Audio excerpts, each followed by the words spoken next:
Live India हर पल। नमस्कार, live India में आपका स्वागत है। मैं अनिल सम्राट। त्रिपुरा के मुख्यमंत्री मानिक साहा डॉक्टर BR अम्बेडकर स्मृति मेधा सम्मान 2025 में शामिल हुए। उन्होंने कहा कि प्रधानमंत्री नरेंद्र मोदी हमेशा कहते हैं सबका साथ, सबका विकास, सबका विश्वास और सबका प्रयास।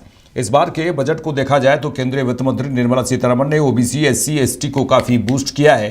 त्रिपुरा में बहुत अच्छा काम हो रहा है। हम चाहते हैं कि सभी वर्ग आगे बढ़े।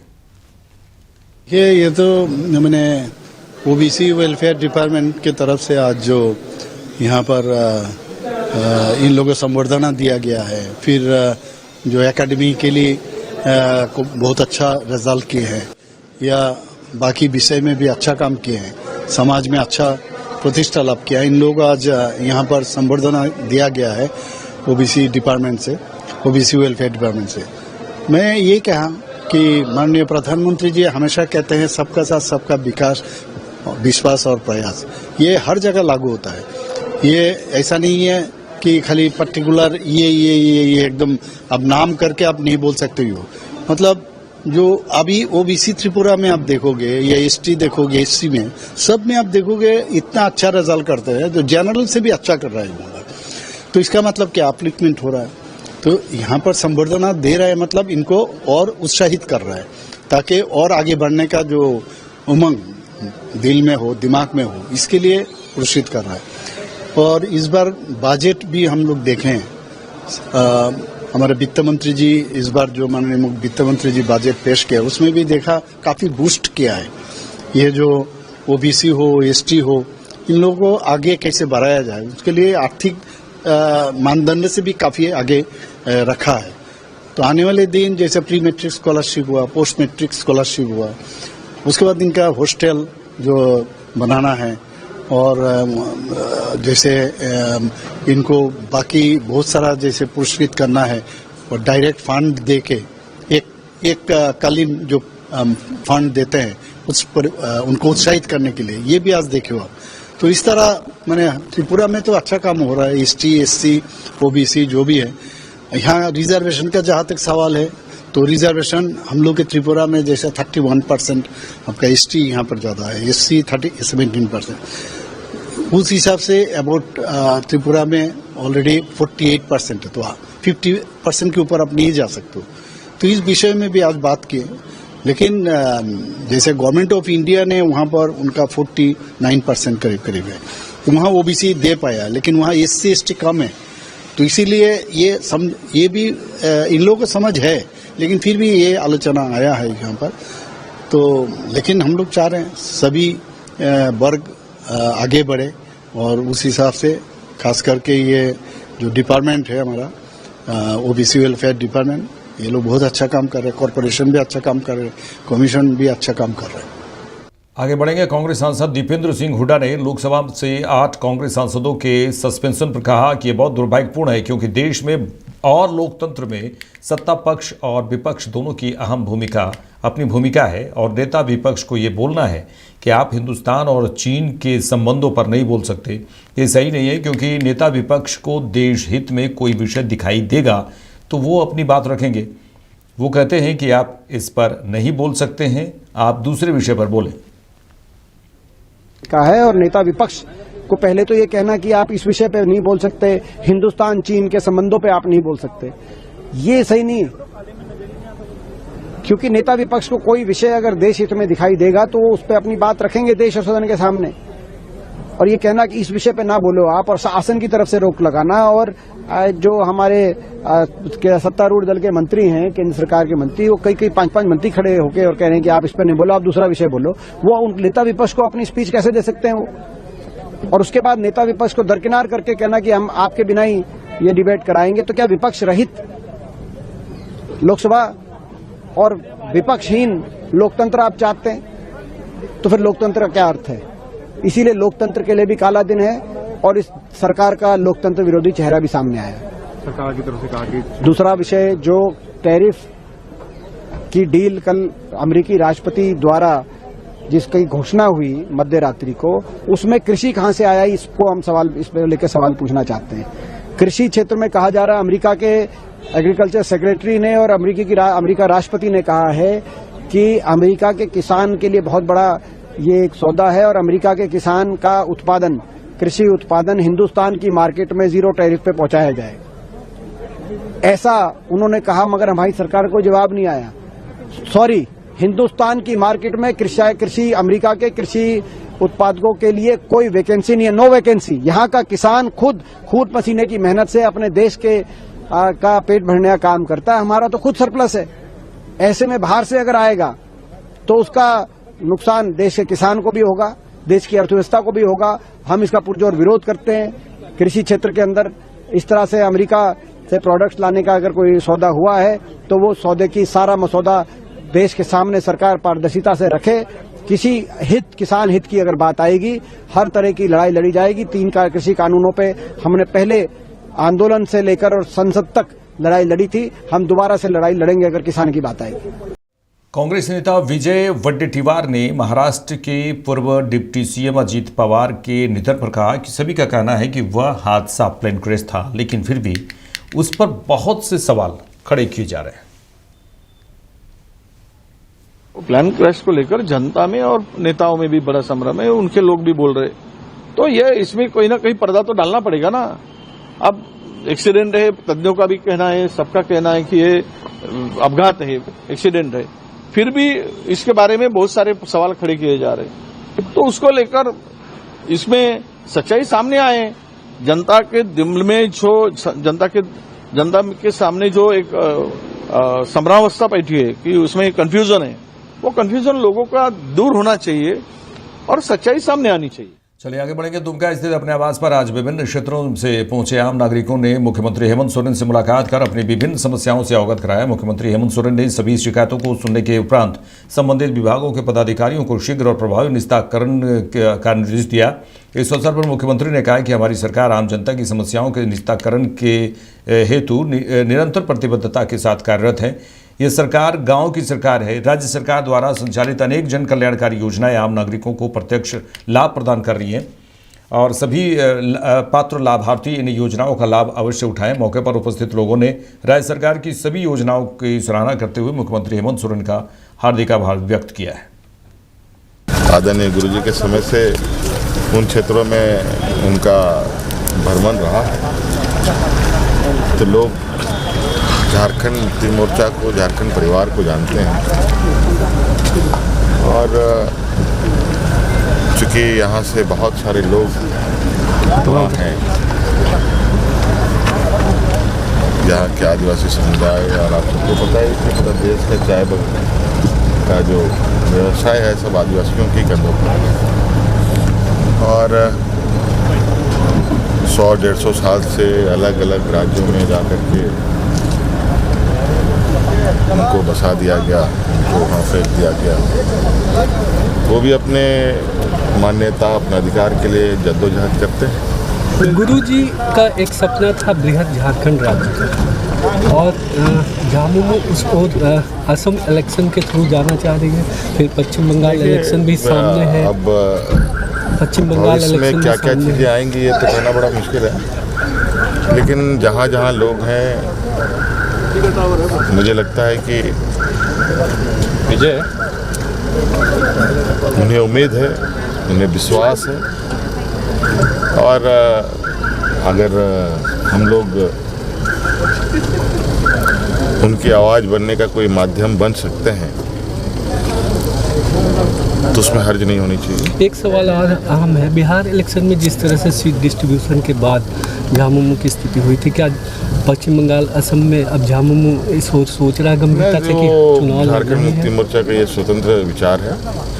अब इस विषय में पार्टी का जो विचार होगा उसको हम लोग उसके साथ आगे। सर, आसाम गए, वहाँ पे आपने बोला भी, देखा भी आदिवासी को, एक शब्द आया था कि जरूरत पड़ेगा तो झारखंड से भी आदिवासी वहाँ जाएंगे, तो आप क्या देखें?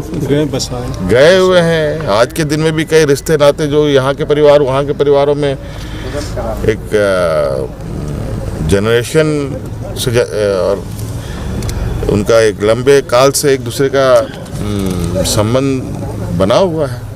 दावोस पे कुछ बताएं, दावोस में कैसा रहा वहाँ का, क्या संभावना है झारखंड को लेकर के? आप गए एक देखिए, बड़े, खासकर जो आपका मॉडल था वहाँ विकास का, हरित मॉडल, उसको झारखंड, देखिए वो तो उस चीज़ का परिणाम तो आने वाला समय में देखने को मिलेगा, लेकिन ये जरूर है कि एक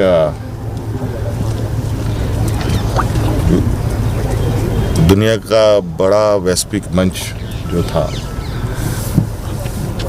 कहीं ना कहीं झारखंड के संदर्भ में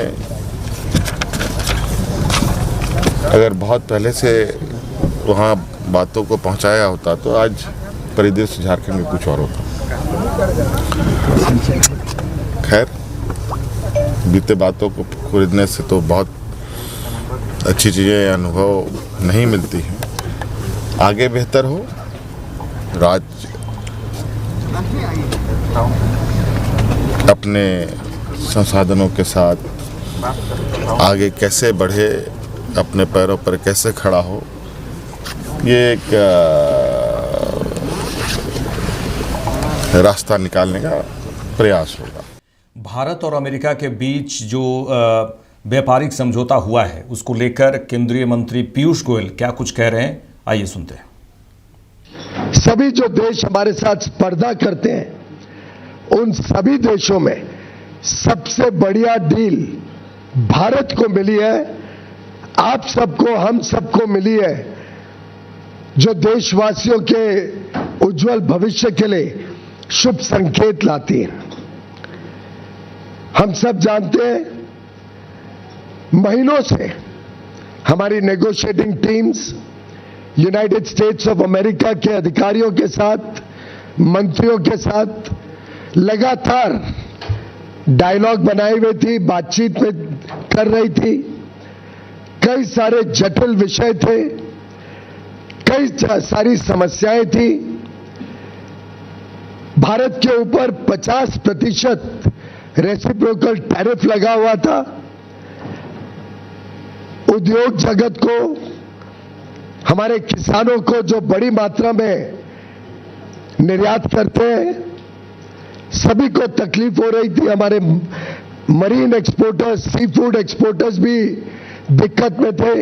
वस्त्र क्षेत्र, टेक्सटाइल सेक्टर में भी आवश्यकता थी कि ये रेट कम हो।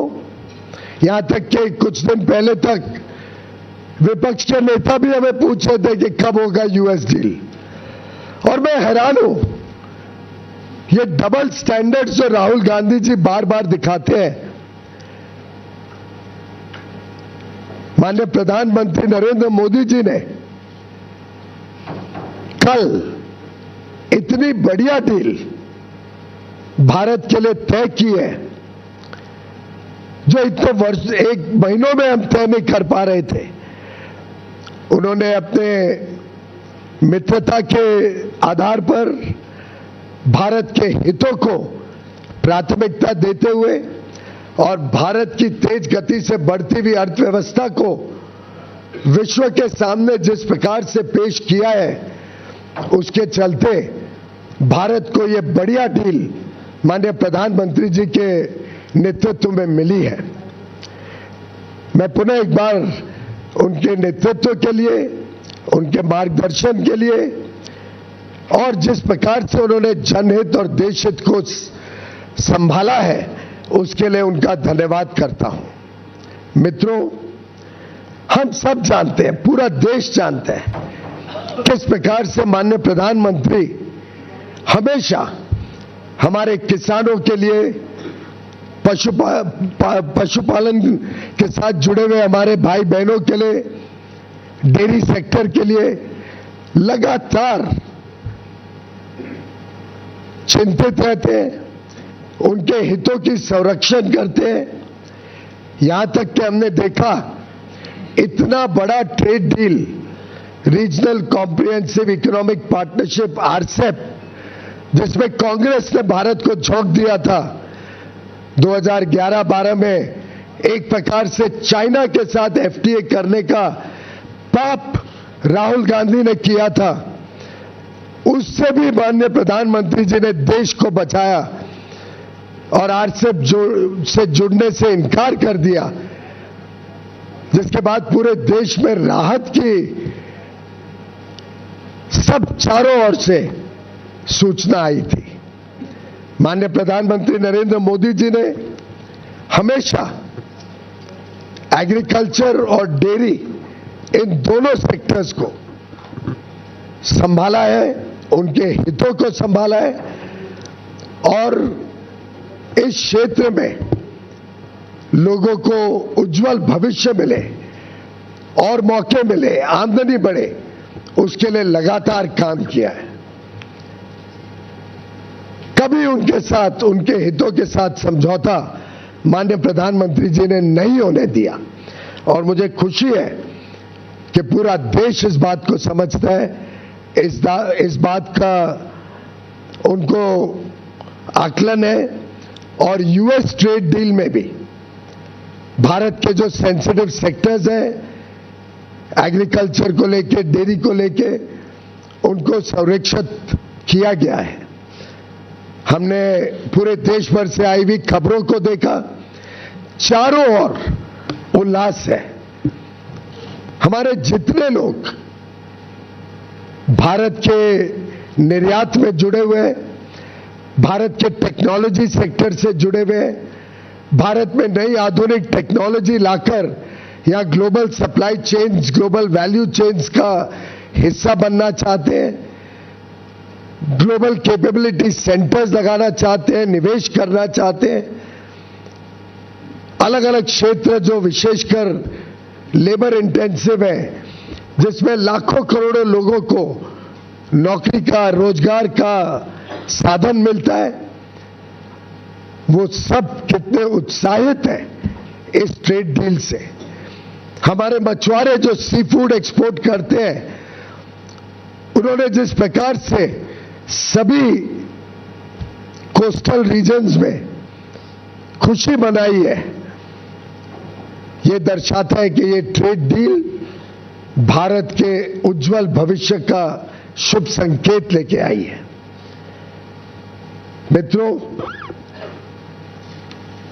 मैं मानता हूं कि इस ट्रेड डील से हमारे जो सूक्ष्म, लघु और मध्यम उद्योग है, एमएसएमई सेक्टर है, हमारे इंजीनियरिंग सेक्टर के सभी प्लेयर्स, चाहे ऑटो कंपोनेंट्स बनाते हो, एयरक्राफ्ट पार्ट्स बनाते हो, इंजीनियरिंग के अलग अलग प्रकार के सामान अमेरिका में बेचने का काम करते हो या भविष्य में करना चाहे, हमारे टेक्सटाइल क्षेत्र, हमारा जेम एंड ज्वेलरी सेक्टर, हमारा लेदर गुड सेक्टर, हमारा मरीन गुड सेक्टर, सभी को ढेर सारे अवसर, ढेर सारे मौके इस ट्रेड डील के माध्यम से मिलेंगे। बड़ा दुर्भाग्य है कि राहुल गांधी जैसे नकारात्मक सोच रखने वाले नेता देश को आज गुमराह या भ्रमित करने की कोशिश कर रहे हैं। मैं घोर निंदा करता हूं राहुल गांधी जी की। झूठ और फरेब के नाम पे वो लोगों को गुमराह करना चाहते हैं। उनको देश की तरक्की से कोई लेना देना नहीं है। देश आगे बढ़ रहा है, विश्व की सबसे तेज गति से बढ़ने वाली अर्थव्यवस्था बना है, उनको उससे कोई दिलचस्पी नहीं है। उनका बस चले तो जिस प्रकार से यूपीए के राज में, कांग्रेस के राज में 10 वर्षों में उन्होंने भारत की अर्थव्यवस्था को ध्वस्त कर दिया था, फ्रेजाइल 5 इकोनॉमी बना दी, महंगाई से लोगों को परेशान कर दिया, विकास यात्रा ठप कर दी। उनका बस चलेगा तो भारत को फिर एक बार उसी प्रकार से देखना चाहेंगे। और मुझे नहीं लगता भारत का एक भी व्यक्ति, एक भी नागरिक उनके इस भ्रामक सोच के साथ अपने आप को जोड़ सकता है। राहुल गांधी जी एक नकारात्मक सोच के प्रतीक है और उनके साथ जुड़कर डीएमके पार्टी के नेता हो, तृणमूल के नेता हो, चाहे वो समाजवादी पार्टी के नेता हो, इन सभी ने शायद भारत के उज्जवल भविष्य, हमारे युवा युवतियों को जो नए अवसर मिल रहे हैं, जो हमारा उद्योग तेज गति से आगे प्रगति करने के लिए तट पर है, जो नए नए क्षेत्र, आर्टिफिशियल इंटेलिजेंस हो, सेमीकंडक्टर्स हो, क्रिटिकल मिनरल्स हो, नए नए अति आधुनिक जो क्षेत्र खुल रहे हैं, उसमें जो हमें यूनाइटेड स्टेट्स ऑफ अमेरिका से मदद मिल सकती है, जो वहां से हमें सामान मिल सकता है, high quality high performance data centres Bharat में आ सकते हैं, लाखों करोड़ रुपए का जो निवेश हम भारत में आकर्षित करने में जुटे हुए हैं। राहुल गांधी जी को क्या मिर्ची लगती है? राहुल गांधी जी को देश की प्रगति से नफरत है? राहुल गांधी जी को हमारी बहनों से, हमारे युवा युवतियों से कोई नाराजगी है जो उनका उज्जवल भविष्य उनसे देखा नहीं जाता है? उन्होंने जवाब देना पड़ेगा देश की जनता को कि इस नकारात्मक सोच के पीछे वो क्या चाहते हैं। और मित्रों, मैं पूरी तरीके से निंदा करता हूं राहुल गांधी जी और उनके सभी पार्टी और मित्र पक्ष के नेताओं का, जो इस प्रकार की ओछी सोच, नकारात्मक सोच फैलाने का पाप कर रहे हैं। वो भारत का उज्जवल भविष्य नहीं चाहते। वो हर प्रकार से राजनीतिक अराजकता फैलाने की कोशिश करते हैं। पार्लियामेंट में आपने उनका रवैया देखा, उनका सोच पूरे देश ने देखा। वो हमारे आर्मी के जवानों पर कम विश्वास करते हैं, हमारे सेना के ऊपर प्रश्न चिन्ह उठाते हैं, हमारे उद्योग जगत के भविष्य को खराब करना चाहते हैं। मुझे लगता है अब समय आ गया है कि देश की जनता, राहुल गांधी जी हो, ममता बनर्जी जी हो, चाहे तृणमूल के अभिषेक बैनर्जी हो या तमिलनाडु के एमके स्टालिन, उदयनिधि स्टालिन, बालू, श्री बालू जी, श्री मारन जी, कानीमोजी जी, कम्युनिस्ट पार्टी के नेता, समाजवादी के अखिलेश यादव जी, देश की जनता इन सब नेताओं से माफी मांगेगी और उनको जवाबदेही ठहराएगी उनके इस नकारात्मक रवैये के लिए। वो जनहित के पूरी तरीके से खिलाफ है, वो देश की प्रगति, देश के उज्जवल भविष्य के खिलाफ है। अनाप शनाप आरोप लगा रहे हैं और जिस प्रकार के विषय उठा रहे हैं, एक नेता ने पूछा, अमेरिकी अध्यक्ष ने, अमेरिका के राष्ट्रपति ने पहले क्यों ट्वीट किया? अरे भाई, रेसिप्रोकल टैरिफ तो अमेरिका ने लगाया था, अमेरिका ने रेसिप्रोकल टैरिफ कम करना था। तो जब उनको टैरिफ कम करना है और 50 से सीधा 18% इतना कम हुआ, तो उसकी जानकारी तो उधर से ही आएगी।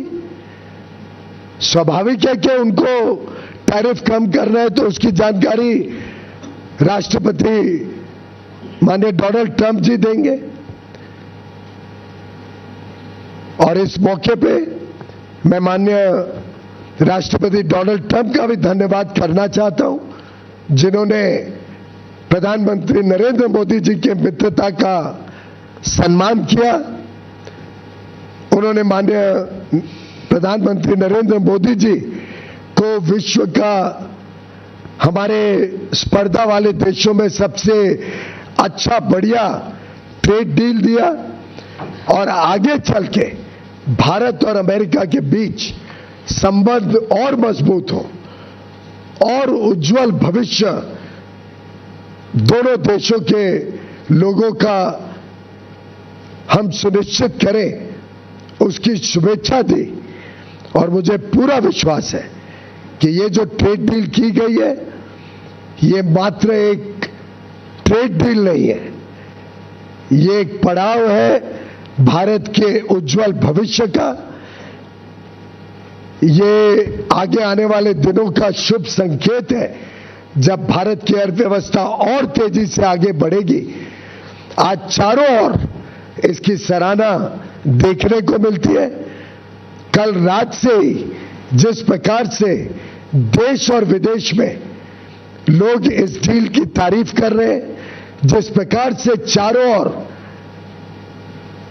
लोग सेलिब्रेट कर रहे हैं भारत और यूनाइटेड स्टेट्स ऑफ अमेरिका के बीच ये डील, मुझे पूरा विश्वास है कि ये जो जनता ने ठुकराए हुए नेता हैं, the failed group of disparate, disgruntled and rejected leaders of the Congress party and their friends in the DMK, Trinamool Congress, Communist parties, Samajwadi Party, the entire India Alliance leaders who have failed India very badly, who have failed Bharat in all respects, will be rejected by the people of India, who will teach them a lesson for their negativity and for their anti-India, anti-national thinking. Friends, we stand for the people of India, we stand for national interest, and today 140 crore Indians are celebrating a trade deal which is under final stages of detailing between the negotiating teams of both countries.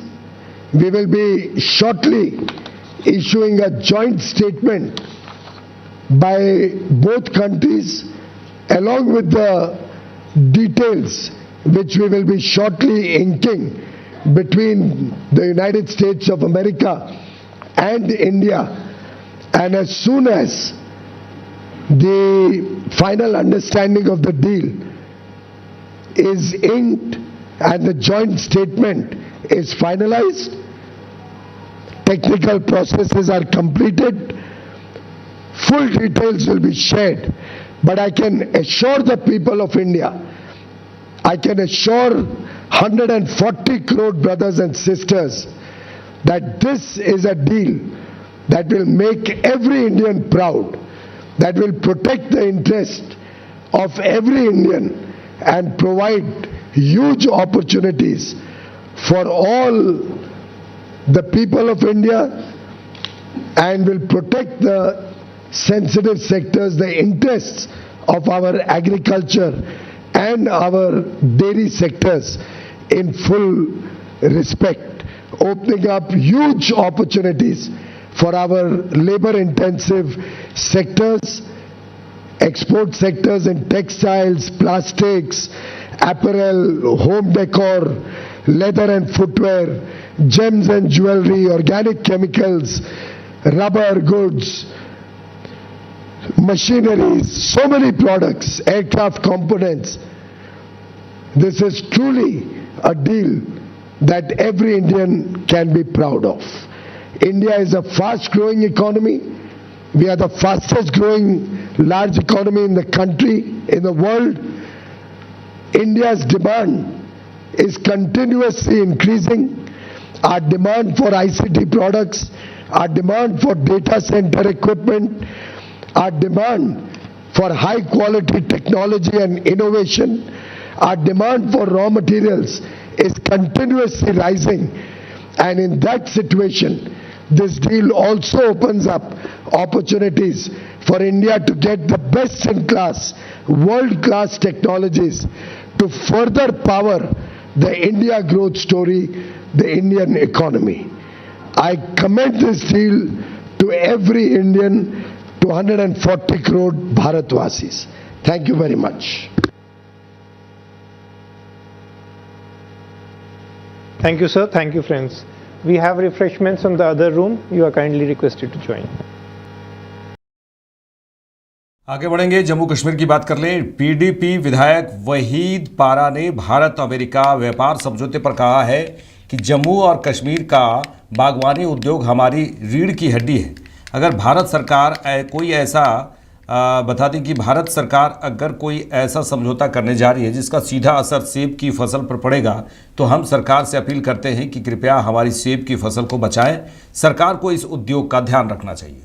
हमारे concern ये है कि horticulture industry जो जम्मू कश्मीर की है, this is the backbone industry, और जो ही government of India कोई भी ऐसी डील करती है जिससे यहाँ के सेब की जो सनत है उस पर असर पड़ता है, तो हमारा कंसिस्टेंट एक स्टैंड रहा है और अपील भी रही है कि गवर्नमेंट ऑफ इंडिया से, खासकर ट्रेड और कॉमर्स मिनिस्ट्री से और एग्रीकल्चर मिनिस्ट्री से, फाइनेंस मिनिस्ट्री से, कि हमारे जो लोकल सनत है, सेब की जो सनत है उसको बचाया जाए, और जितने भी आप ड्यूटीज वेव ऑफ करते हैं उससे हमारी सनत पे असर पड़ता है। कश्मीर की मेवा सनत बचनी चाहिए and government should take care of this. केंद्रीय मंत्री चिराग पासवान ने 7 कांग्रेस सांसद और मदुरई से 1 सीपीएम सांसद के सस्पेंशन पर कहा कि मेरी समझ के परे है कि आप नेता प्रतिपक्ष हैं और कितनी बार आपको समझना पड़ेगा कि जब स्पीकर ने एक बार कह दिया तो आप उनके नियम का पालन नहीं करेंगे तो किस तरह के लोकतंत्र की आप अपेक्षा कर रहे हैं।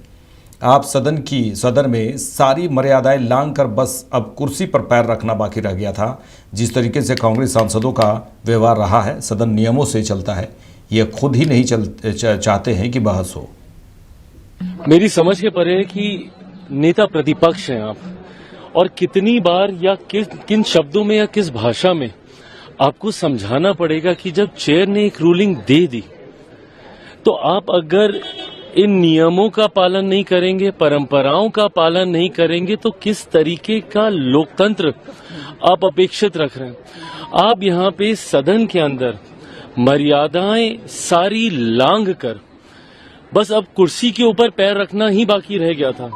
जिस तरीके से विपक्ष के सांसदों का, खासतौर पे कांग्रेस के सांसदों का जिस तरीके से इनका व्यवहार रहा है, मतलब इसने कोई ऐसी मर्यादा नहीं छोड़ी जिसको इन्होंने लांघा ना हो, जिसको इन्होंने तोड़ा ना हो। ऐसे में सदन, लोकसभा, राज्यसभा नियमों से चलता है, परंपराओं से चलता है। ऐसे में जब जिस विषय को इन्होंने कल उठाया उस विषय को लेकर चेयर की तरफ से एक स्पष्ट रूलिंग आई, उसके बावजूद हंगामा करना ये दर्शाता है ना कि भाई आप तो खुद ही नहीं चाहते कि बहस हो। और कांग्रेस, ये आप देखिएगा, एक इन्होंने नियम बना लिया है कि हर सत्र से पहले ये कोई ना कोई बहाना या तो ढूंढ लेते हैं या तैयार कर लेते हैं और उसके ऊपर सदन को ये बाधित करते हैं। ये लोग चाहते ही नहीं कभी कि सदन काम करे। इनको खुशी मिलती है जब हाउस एडजर्न हो जाता है, इनको खुशी मिलती है जब गतिरोधक होते हैं, और ये रोज कोई ना कोई नया बहाना ढूंढकर ये लोग लाते हैं ताकि इस तरीके का हंगामा हो। क्या कल राहुल जी ने जब अपनी बातों को रख दिया था, आज पुनः उसी बात को दोहराना जरूरी था? क्या राष्ट्रपति जी के अभिभाषण में या देश से जुड़ी हुई और कोई उनको समस्या ऐसी नहीं लगी जिसको विपक्ष के द्वारा वो अंकित करना चाहें? पर नहीं करेंगे वो। क्यों? क्योंकि उनको पता है कि सरकार को घेरने का उनके पास कोई विषय है ही नहीं, विपक्ष के पास कोई मुद्दा नहीं है, कोई एजेंडा नहीं है। तो ऐसे में मन घड़ंत बातों को सामने लाकर उसके ऊपर हंगामा खड़ा करना, ये एकमात्र लक्ष्य, उद्देश्य विपक्ष का रहा है। पर आप हंगामा कीजिए, पर कम से कम मर्यादाओं को इतना ना गिराएं कि सदन की परंपरा पूरी तरीके से खत्म हो जाए। कुर्सी तक आना, टेबल पर चढ़ गए, कुर्सी तक पहुंच गए आप, ये अशोभनीय है, निंदनीय। सांसद मनोज कुमार झा ने लोकसभा से 7 कांग्रेस सांसद और 1 सीपीएम सांसद सस्पेंशन पर कहा कि ऐसा क्या सच छुपाने की कोशिश कर रहे हैं। एक मजबूत लोकतांत्रिक मुल्क में सुनने का भी दिल होना चाहिए, उसके बाद साझा विचार होना चाहिए। कि कौन एडवाइजर है, अपनी हठधर्मिता में उस आर्टिकल को पूरे देश में पढ़वा दिया। हर कोई ढूंढ के पढ़ रहा है। ऐसा क्या सच छुपाने का तरीका है? एक मजबूत मुल्क, मजबूत लोकतांत्रिक मुल्क जहां सत्ता हस्तांतरण पीसफुल होता है, उसमें सुनने का भी दिल होना चाहिए और उसके बाद साझा विचार होना चाहिए। बाकी जो भी आप सस्पेंशन वगैरह कह रही हैं, उसका ओरिजिन कहाँ है ये देखना होगा ना। और अगर इस तरह से सस्पेंशन हुआ होता तो 12-13 में पूरी की पूरी बीजेपी सस्पेंड हो गई। समाजवादी पार्टी की सांसद डिम्पल यादव ने कहा कि यह बहुत दुख की बात है कि विपक्ष के नेता को संसद में बोलने नहीं दिया गया। कृषि क्षेत्र में अमेरिका के लिए जो बाजार खोला गया है उससे कृषि सेक्टर को बहुत नुकसान होगा। ये सरकार हमेशा किसान विरोधी सरकार रही है। बहुत ही दुर्भाग्यपूर्ण है, क्योंकि संसद ऐसी जगह है जहां पे सभी सांसद अपनी बात रख सकते हैं, वहीं लीडर ऑपोजिशन को अपनी बात नहीं रखने देना। और उसी के साथ जो ये टैरिफ जो आज कम हुए हैं, लेकिन जो कृषि के क्षेत्र में जो बाजार खोला गया है अमेरिका के लिए, तो हमारी जो कृषि जो पूरा सेक्टर है जो इसे सफर करेगा, जो इसके दुष्परिणाम होंगे, मुझे लगता है आने वाले समय में हमारे किसान भाई इसको भुगतेंगे। और ये सरकार हमेशा किसान विरोधी सरकार रही है। जो एमपी को सस्पेंड किया गया है, जिस तरीके से अंदर बोलने नहीं दिया जा रहा है, उस चीज को लेकर अगर नहीं, हम कल भी इसी मुद्दे पे रहेंगे। और जिस तरह से एमपीज को बोलने नहीं दिया जा रहा है, जिस तरह से अहिल्या भाई होलकर जी की प्रतिमा को खंडित किया गया, तोड़ा गया मणिकर्णिका घाट पे, जिस तरह से कृषि उत्पादनों के लिए अमेरिका का बाजार खोला गया है, हमारे बाजार में आके वो अपना उत्पाद बेच सकेंगे और अपना यहाँ पे आके डेयरी प्रोडक्ट्स को बेच सकेंगे। और जो नुकसान हमारे किसानों को होगा, इस पे हम लोगों का प्रदर्शन जारी। 8 सांसदों के सस्पेंशन पर बीजेपी सांसद निशिकांत दुबे ने कहा कि और भी सांसदों को सस्पेंड किया जाना चाहिए था। यह गुंडागर्दी करने की जगह नहीं है, वे सब गुंडे हैं। वे सेक्रेटरिएट की टेबल पर कूद गए और उन्हें धमकाने की कोशिश की। वे स्पीकर पर कागज फेंक रहे थे। 6 ने 8 लोगों को सस्पेंड किया गया है और ज्यादा लोगों को सस्पेंड करना चाहिए था। ये गुंडागर्दी का कोई जगह नहीं है, ये सभी गुंडे हैं। आज आप समझिए कि उन्होंने क्या किया, टेबल पर कूदकर जो वहां के अधिकारी हैं, जो कर्मचारी हैं, जो लोकसभा सेक्रेटेरिएट में पक्ष और विपक्ष दोनों को सहयोग करते हैं, आप उनको डरा रहे हैं, धमका रहे हैं, आप उनको जो है टेबल पर कूद रहे हैं, आप स्पीकर के ऊपर जो है लाठी डंडा की तरह जो है कागज फेंक रहे हैं, मिट्टी फेंक रहे हैं। ये गुंडागर्दी है ना। और उसमें राहुल गांधी कहते हैं कि मैं अपनी मर्जी से बोलूंगा। आपकी मर्जी नहीं चलेगी, ये पार्लियामेंट स्पीकर की मर्जी से चलता है। स्पीकर यहाँ के कस्टोडियन है और आर्टिकल 105 में ये सारे अधिकार संविधान निर्माताओं ने सारे अधिकार स्पीकर को दिए हैं। यदि पार्टी भी बोलते बोलने के लिए और स्पीकर कहें कि नहीं बोलना है तो नहीं बोलेंगे। टाइम यदि पार्टी तय कर दी और स्पीकर कहते हैं कि नहीं आपका टाइम नहीं दूंगा मैं, तो कोई इसके ऊपर कोई क्वेश्चन नहीं कर सकता। जो 389 है रूल का, वो कहता है कि सारे डिसीजन स्पीकर के हाथ में हमने सौंप दिए। जैसे कि आर्टिकल 368 है कॉन्स्टिट्यूशन का कि पार्लियामेंट को ये पूरा अधिकार है कि वो कॉन्स्टिट्यूशन में चेंज कर सकता है। राहुल गांधी कह रहे हैं कि मुझे बोलने नहीं दिया रहा है। किस चीज का ऑथेंटिकेशन? मैंने कल भी कहा, फिर मैं आपको एक्सप्लेन कर दे रहा हूं। जनरल थिमैया किताब लिखना चाहते थे, जनरल करियप्पा किताब लिखना चाहते थे, जनरल कौल किताब लिखना चाहते थे, जनरल मानिक साव किताब लिखना चाहते थे। नहीं तो अभी उदाहरण है, जनरल वीके सिंह ने भी किताब लिखी। ये जितने किताब हैं, ये किताब जनरल थिमैया का, जनरल करियप्पा का, जनरल मानिक साव का, जनरल कौल का कांग्रेस ने नहीं लाने दिया। मधुलिमिया जी ने पार्लियामेंट लाइब्रेरी में जाइए, मधुलिमिया जी उस किताब के बारे में बोल रहे हैं, नाथ पई उस किताब के बारे में बोल रहे हैं, पीलू मोदी उस किताब के बारे में बोल रहे हैं, अटल बिहारी वाजपेयी उस किताब के बारे में बोल रहे हैं। और सभी जगह, कई एक जगह नेहरू जी ने खुद, कई एक जगह इंदिरा जी ने खुद ये कहा। नेहरू जी ने तो करियप्पा के बारे में कहा कि ये पागल हो गया है, इंसेन हो गया है। और इस तरह की कोई किताब कभी जीवन में आई नहीं। दूसरा क्या है कि एक्सप्रेशन, जो फ्रीडम ऑफ स्पीच है, जिसमें कि आप एक्सप्रेस कर सकते हो अपनी बातों को, उसने कहा है आर्टिकल 2, 3, 4, 5, 6 पढ़ लीजिए।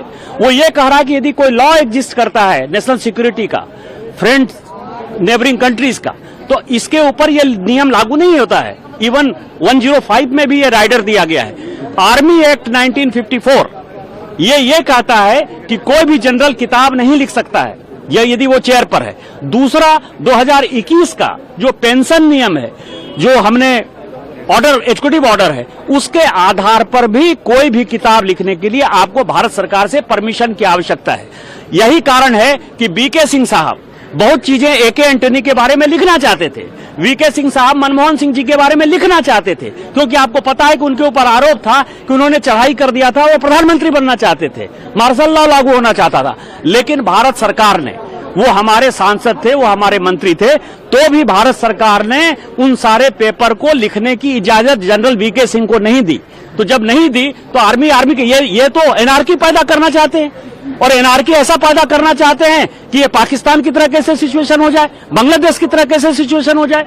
मतलब मैं आपको बताऊं कि पागलपना का कोई हद है और उसका कोई नाम है। एक व्यक्ति सांसद और झारखंड बीजेपी के प्रदेश अध्यक्ष आदित्य साहू ने देश के प्रधानमंत्री नरेंद्र मोदी और केंद्रीय सड़क परिवहन एवं राजमार्ग मंत्री नितिन गडकरी के प्रति आभार व्यक्त किया और धन्यवाद दिया है। आदित्य साहू ने कहा कि रांची जिला के ओरमांझी प्रखंड अंतर्गत राष्ट्रीय राजमार्ग 20 स्थित शास्त्री चौक ब्लॉक चौक पर प्रस्तावित फ्लाईओवर निर्माण को लेकर मेरे पत्र पर सकारात्मक संज्ञान लेते हुए निर्माण कार्य शीघ्र प्रारंभ करने का आश्वासन मिला है।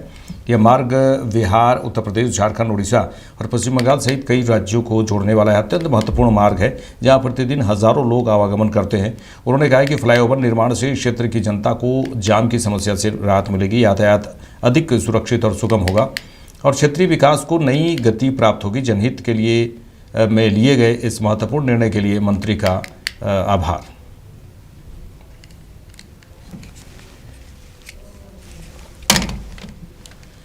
मेरे साथ इस बुलेटिन में नई देश दुनिया की तमाम खबरों के लिए देखते रहिए लाइव इंडिया। नमस्कार।